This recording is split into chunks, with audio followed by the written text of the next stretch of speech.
Je suis l'eau, je suis le feu, je suis l'air et la terre. Je suis l'eau, je suis le feu, je suis l'air et la terre.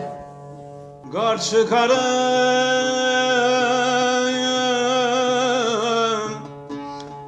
yeryüzüne, seyreder ey seyreder alem beni.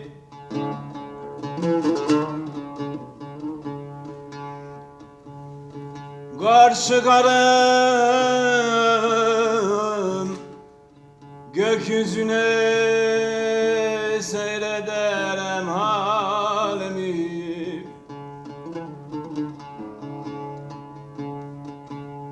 Nesimiye sordular, yarinin en hoş musun? Hoş olam olmayam, hoş olam olmayam, o yar menem kimene, kime?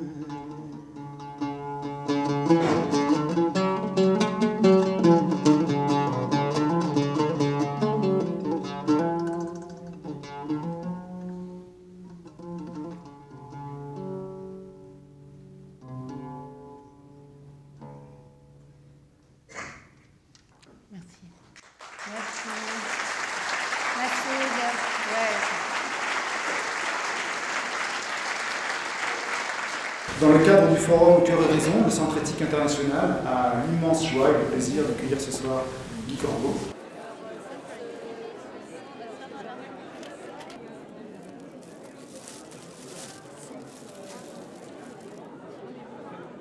Ce que j'ai aimé, c'est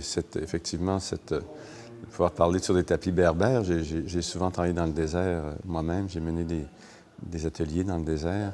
Et c'était agréable de retrouver cette atmosphère-là. Et avec Massoud qui jouait du oud, c'était très agréable aussi. Et pour moi, ça m'obligeait à une adaptation qui était intéressante, je dirais. Et ce qui se communique lors d'une conférence comme hier, en tout cas, c'est un plaisir de partager, d'être là. Vous confirmez, pour vous, c'est vraiment un plaisir d'être dans ce contact avec le public? Oui, c'est un plaisir. C'est une communication, en fait, et j'essaie de la faire dans les règles de l'art, c'est-à-dire avec des bonnes idées à communiquer et des anecdotes qui permettent de saisir des idées complexes d'une façon simple, mais aussi en parlant avec le cœur. Alors pour moi, c'est pas seulement un travail intellectuel, je dirais. Je tente à travers mes conférences de vraiment parler à travers mon cœur, que les gens soient moins chargés au niveau mental, mais qu'ils soient un peu ravivés redynamisés au niveau de leur propre présence à eux-mêmes. Et c'est vraiment pour moi, les conférences sont une occasion de travail sur moi-même et avec le public, d'influencer une partie du public dans leur climat intérieur, en fait. Et j'ai toujours traité mes conférences comme un travail psychologique ou spirituel pour moi aussi, c'est-à-dire une journée où je fais une conférence, pas une journée pareille aux autres, c'est une journée où je me prépare à cet acte-là. Et bien sûr, ça veut dire que là aussi, je devrais ouvrir ma disponibilité, mais aussi ouvrir ma bonne humeur, ma joie de vivre, parce que je trouve franchement que oui, bien sûr, nos idées passent, mais ce qui passe le plus, c'est quand même notre présence. Et est-ce qu'on a de la joie à être là, puis est-ce qu'on a de la joie à vivre? Et je pense que c'est ça qui peut le plus aider les gens. Et vous parlez de bonne humeur et aussi, moi ce que j'ai perçu hier, c'est beaucoup d'humour aussi. Oui, c'est ça. L'humour, c'est quelque chose d'important pour vous? Oui, parce que si c'est pas drôle, ça vaut pas la peine. Je veux dire, moi j'ai exercé un métier très, très sérieux. On est un psychanalyste, c'est super sérieux comme métier. Et il faut absolument amener de l'humour là-dessus. Et je me rappelle d'une de mes patientes qui me disait, c'est parce que je trouvais que la façon dont elle racontait ses problèmes me faisait rire. Alors je riais dans mon cabinet. Mais elle me disait, c'est pas correct, vous êtes un psychanalyste, vous n'êtes pas supposé rire de ce que je vous raconte. J'ai dit, bien sûr, je ne ris pas de ce que vous me racontez, je ris avec vous. Et elle aussi, ça lui a appris à rire un peu de ce qui lui arrivait, parce que, bon, il faut dire qu'elle était d'origine juive, et donc elle avait l'humour juif profondément inscrit en elle. Alors, elle aimait raconter les choses avec un petit peu de théâtre, et moi, j'adorais ça aussi. Non, j'ai toujours trouvé que ça prend une bonne dose d'humour. Sinon, c'est trop grave. Je trouve de toute façon que toute la vie, on prend ça trop au sérieux. Et nos problèmes trop gravement, avec trop de gravité.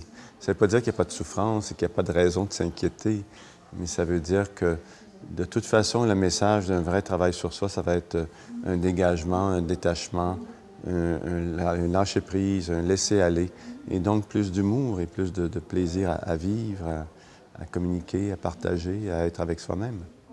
Plusieurs fois, vous utilisez le mot amour ou amoureux. Est-ce que vous distinguez différentes formes d'amour entre justement l'amour qu'on peut avoir pour soi, l'amour pour les autres? Je dirais que c'est le même courant amoureux. Je dirais que si je voulais définir l'amour, je dirais que c'est le mouvement joyeux, libre, intense, resplendissant et merveilleux qui guide l'univers. Peut-être que le nom qu'on pourrait donner au mouvement universel qui colle toutes les choses ensemble, c'est l'amour. Qui colle les planètes, les particules, les molécules, qui fait que des êtres humains, c'est l'amour. Et dans ce sens-là, je trouve que notre réalité la plus profonde, c'est l'amour. C'est-à-dire, on est ce mouvement universel. Et on y participe avec notre créativité, on y participe avec nos idées, on y participe avec notre bonté aussi. Et je trouve que l'amour au niveau affectif, c'est-à-dire l'amour d'une personne, ou même l'amour de soi, participent à ce mouvement universel, en fait. Et c'est souvent en aimant quelqu'un qu'on apprend aussi bon, il y a des conflits, il y a des frictions et tout ça, et on apprend comment on est mal équipé pour aimer, en fait. Autant pour s'aimer que pour aimer l'autre, et comment on est peu réceptif aux différences, comment on est intransigeant. Alors, ça oblige un travail qui permet l'amour, en fait. Je pense que tout notre travail, c'est juste de permettre l'amour, tout simplement. Alors, effectivement, quand je dis ça, c'est l'amour plus au sens universel dont je parle, et un amour où on arrive à poser un peu moins de conditions, un peu moins de prétentions, qu'on aborde avec un peu moins d'orgueil. Je trouve que pour moi, c'est la quête profonde de ma vie. Et, voilà. Quelles seraient les clés possibles pour, en tant que communauté, en tant que société, se réconcilier avec sa spiritualité ou arriver à retrouver plus de simplicité, plus de liberté dans cette dimension-là? Bien, je pense d'abord que je suis un psychanalyste et je suis un psychanalyste de formation jungienne. Et Jung avait déjà nommé des choses comme le soi, et comme le soi créateur profond de l'être. Et donc, il était déjà dans une idée que le moi conscient devait se relier à quelque chose qui était plus grand que lui, à l'intérieur même de lui-même, et qu'il l'appelait, qu'on était appelé à devenir nous-mêmes profondément, mais qu'en même temps, se devenir nous-mêmes, c'était une communion avec tout ce qui existait. Alors, pour moi, ça, c'est un mouvement profondément spirituel. C'est-à-dire, je pense que peu importe comment on appelle ça, moi-même, je ne suis pas très à l'aise avec le terme spirituel, mais je trouve que la pulsion centrale qui guide chaque être humain, c'est une pulsion d'union. Retrouver la sensation et le sentiment de l'union fondamentale avec soi-même, avec l'autre, avec l'humanité, avec l'univers qui nous entoure, avec la nature, avec les animaux. Et ça, pour moi, c'est ça, la spiritualité. Donc, bien sûr, cette spiritualité, elle est liée à la psychologie, dans le sens que la psychologie, ça nous permet de travailler sur notre biographie, sur des éléments, justement, qui empêchent ou qui ont empêché la pulsion d'union. Il ne faut pas perdre ça de vue. La psychologie, pour la psychologie, ça ne sert à rien. Il faut bien se rendre compte de ça. C'est une connaissance. Mais cette connaissance, elle sert à quoi? Justement, à ouvrir le chemin de la pulsion d'union. Et c'est comme ça que je lis ces deux choses-là. Alors, bien sûr, pour moi, le mot spiritualité n'est pas au sens religieux. Je pense qu'il y a des gens qui sont très religieux, qui sont inscrits dans des religions, qui vivent une spiritualité vraie. C'est-à-dire une vraie reliance, un vrai lien avec l'universel.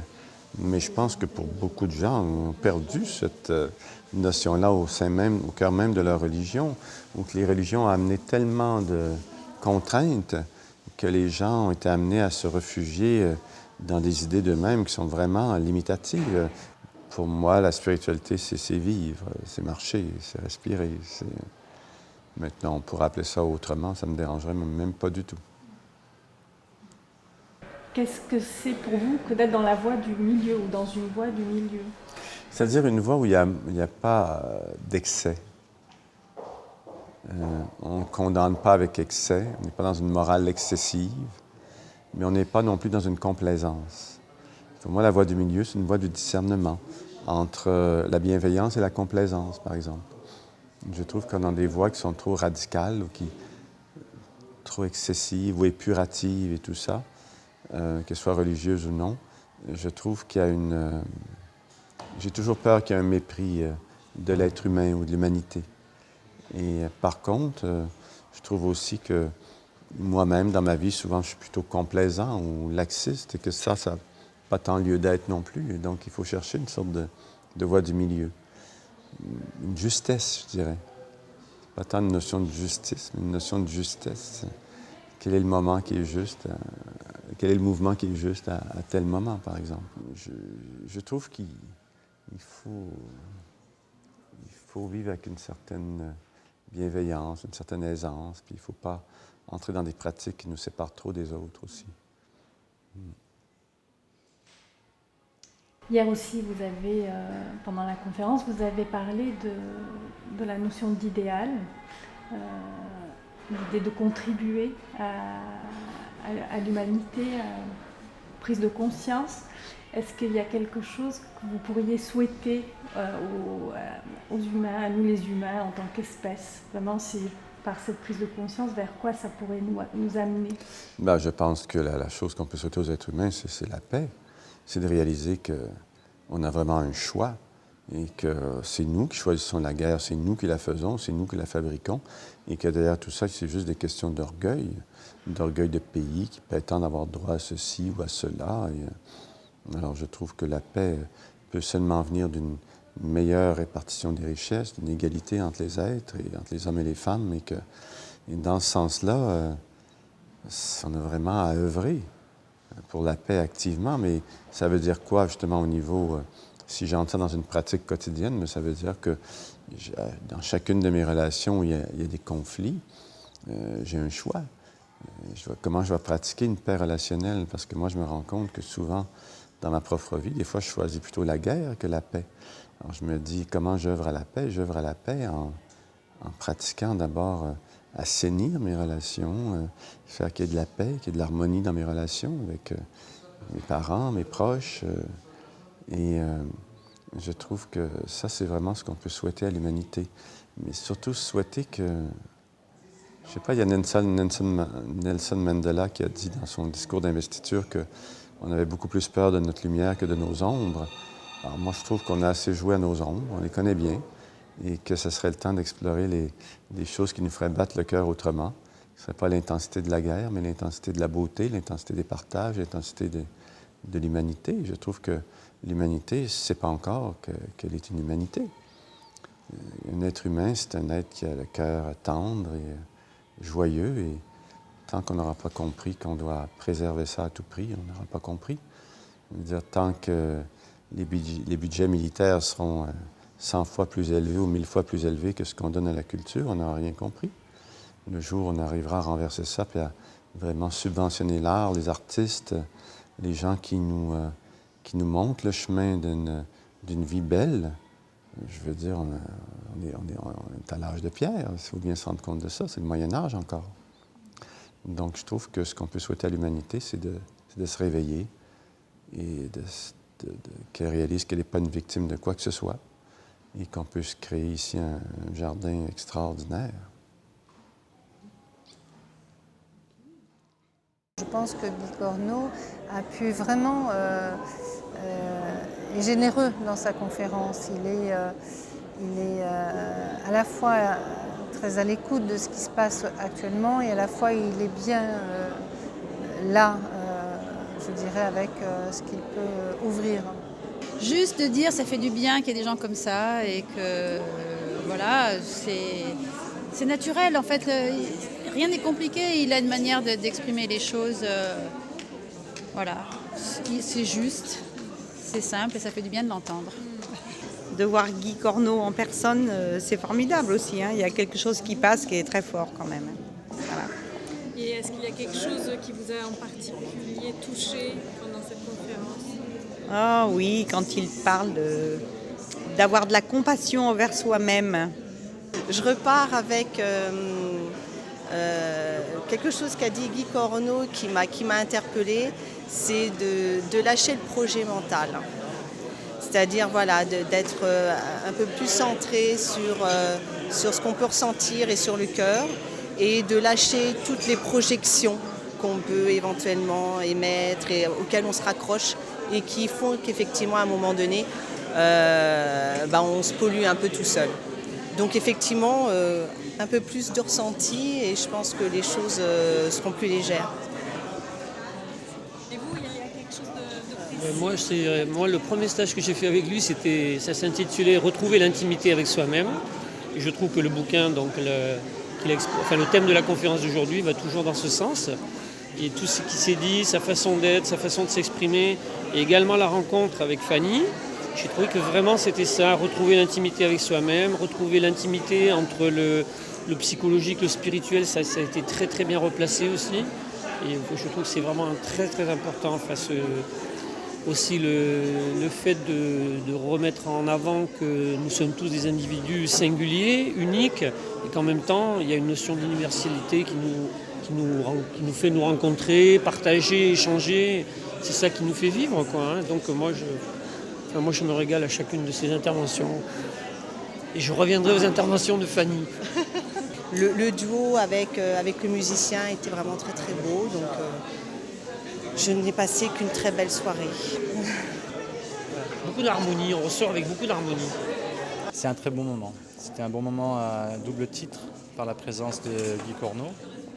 Et surtout, je salue le Centre éthique pour ce moment offert et d'avoir fait venir Guy ici. Voilà. On n'a pas souvent l'occasion de voir ce psychanalyste dans la région. Et je suis très heureux que ce soit Fanny qui l'ait fait venir. Là aujourd'hui, on ne peut plus faire que l'Orient ou que l'Occident, en tout cas dans ce qu'on veut faire émerger au Centre éthique, c'est la résultante, c'est trois, c'est vraiment quelque chose qui peut faire un à un moment donné, mais sur le résultat, c'est trois. Donc c'est l'esprit plutôt du Centre éthique qui va donner un prolongement par le forum Cœur et Raison, d'avoir cette approche de recevoir des êtres très différents et en même temps, à un moment donné, on sent qu'il y a une osmose, c'est-à-dire qu'il n'y a même plus quelque part de frontières parce qu'on est dans l'axe de l'ultime. On est dans quelque chose de l'ordre d'un mouvement, à la fois dans la paix et à la fois dans la rencontre extraordinaire de l'humanité. La différence, bien sûr, elle est une richesse, sans oublier dans la différence qu'il y a des difficultés, il y a des souffrances, il y a à tenir compte de ça. Et là, ce n'est pas d'échapper à ces souffrances. Ce n'est pas d'échapper à, par exemple, l'inégalité. C'est de pouvoir avoir en conscience la réalité, le principe de réalité, mais la réalité de la vie, du monde et des difficultés, même concernant la différence. Et en même temps, faire émerger par la différence quelque chose qui va donner une force pour transcender et donner le fruit quelque part. Effectivement, nous sommes appelés à nous élever, à nous offrir, alors là on peut l'entendre, hein, à nous offrir cette force, à nous offrir cette lumière, mais surtout, voilà, c'est tout un chemin pour y accéder, à nous offrir, à nous épanouir, à apporter du fruit de nous-mêmes. Donc chacun y peut, à sa mesure, à son rythme, à sa manière. Voilà. Alors oui, peu importe par où on passe, ça commence de toute façon par le fait qu'on commence à s'intéresser aussi à soi.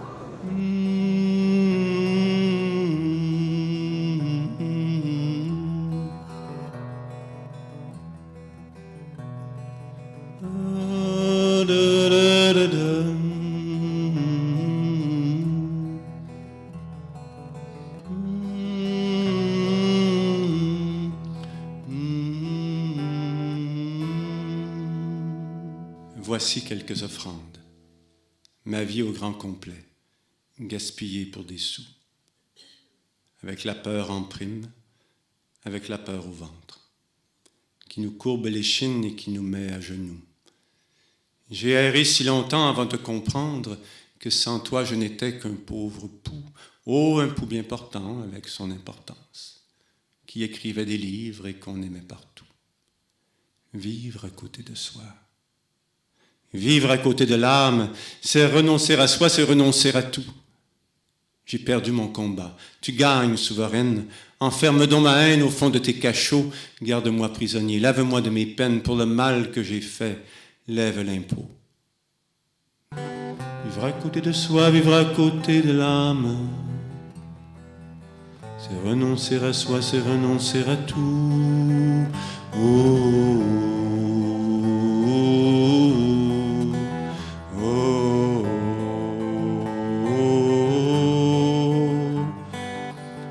Longtemps loin de toi, longtemps loin de moi-même. Mon bel amour trahi au beau centre de tout. Mon bel amour trahi au centre de moi-même. Je te retrouve enfin à bout de mots. Oh, oh, oh, oh, oh.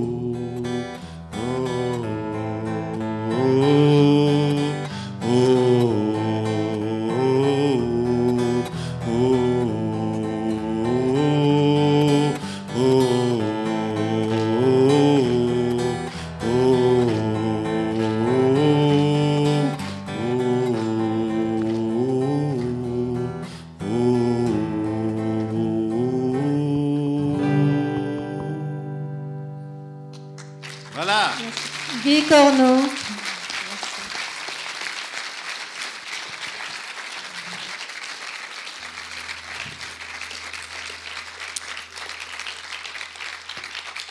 Merci Guy pour cette douceur, cette présence, pour cette ouverture et cet engagement. Merci pour la vie, pour l'Aïcha, pour chacun à se sentir aussi présent et à pouvoir poursuivre.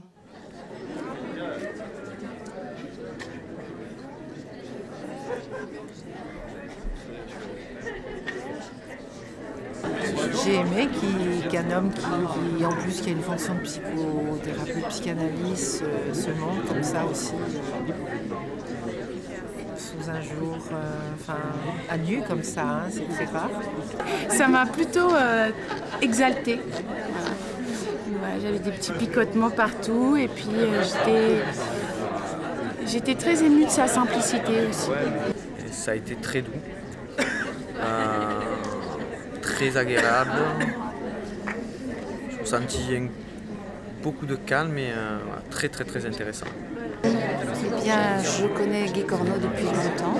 Je l'apprécie depuis longtemps et ce soir, il nous a offert deux choses très importantes. Il nous a offert un chemin qui monte et son aboutissement. Et je trouve que c'est très beau parce que dans tous ses livres, il donne des cas concrets. Il donne des exemples qui sont très porteurs et qui parlent et qui aident à comprendre le message qu'il veut faire passer. Mais là, c'était plus que ça, puisqu'il a parlé avec son cœur, il s'est mis lui-même, a donné son expérience, son ressenti, plus que son vécu, son ressenti. Et il nous a montré que ça lui a réussi ce chemin et que maintenant il a atteint une plénitude, je dirais, que tout le monde a très bien pu entendre et voir. Voilà.